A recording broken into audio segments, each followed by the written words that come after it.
Oscars just happened again? Yep. Ah, no! What's that?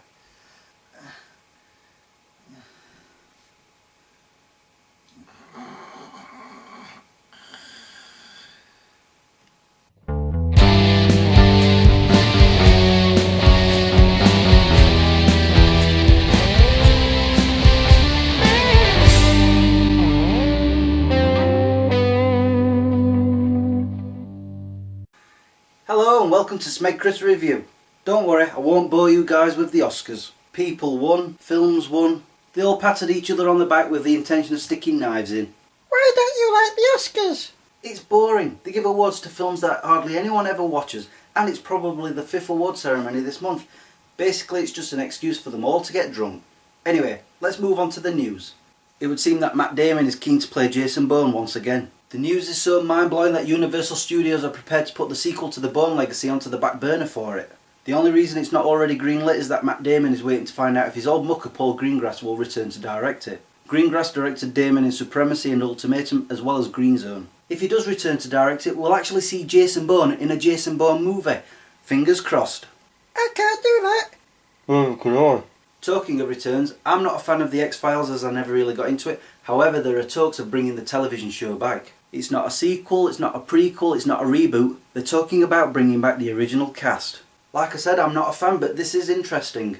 I know that there are plenty of people out there who would love to see it happen. It would seem that the original producers are very keen on doing this. Only time will tell.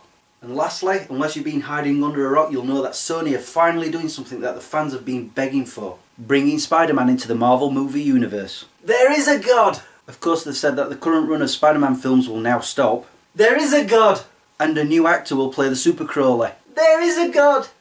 Come on, Sony seem to enjoy rebooting Spider-Man on a regular basis, so this is peanuts to them. The deal still gives Sony creative control over the web slinger, and they're being very clever here. This will ensure that the character can carry on long after the Avengers series finishes.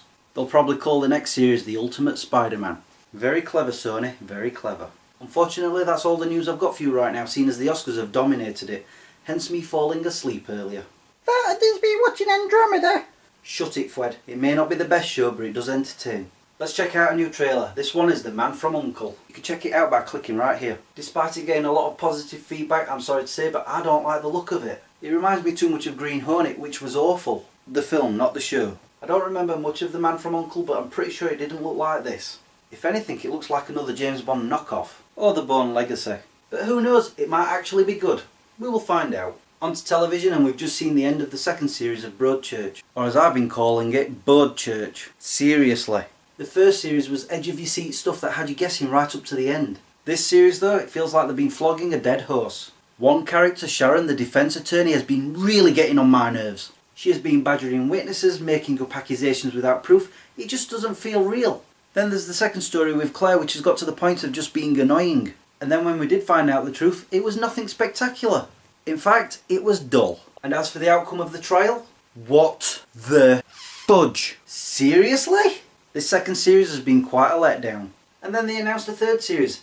That poor dead horse is going to get flogged just a little bit more. And finally onto a movie review for Jupiter Ascending. Let me tell you this. In my book, the Matrix trilogy is the best trilogy of all time. The Wachowskis did an absolute brilliant job with that. They then produced V for Vendetta, which was terrible. Then came Speed Racer. I didn't even bother with that. Then came Cloud Atlas, where I wanted to throw my seat at the screen. That film was so bad. Then I started seeing reviews for Jupiter Ascending and I thought, oh man, they've done it again. Except I was right for the wrong reason. They have done it again. They've created something great. Forget the reviews, except this one. Jupiter Ascending is fantastic. It looks gorgeous, the story is fresh, and the special effects are literally out of this world. Although I can't say much for the acting. I mean, Channing Tatum is in it. But it does have Sean Bean, so it's not all bad. Oh, and he who played the main bad guy, terrible actor. He was trying to do a Voldemort voice. What was that all about? But despite all that bad acting, the direction more than made up for it.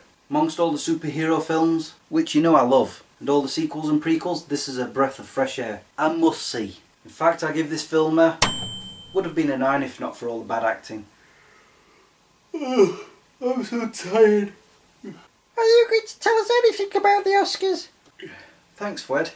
That'll do. It's time for us to go. Thanks for watching. Until the next time, peace out. And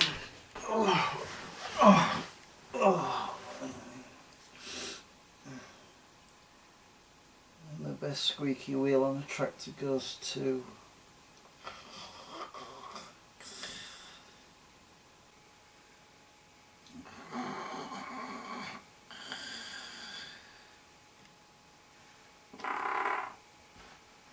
That's me snoring out my bottom. It's all about the bass, about the bass. It's boring. They give awards to films that hardly anyone ever watches, and it's probably It's all about the bass, about the bass. Okay, where was I? Oh yeah. Come on, Sony seems to enjoy. What?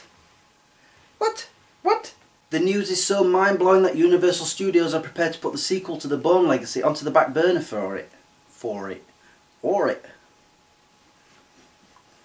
It's all about the bass, I'm so tired. I bet that looks right pretty, doesn't it? Hey, you guys!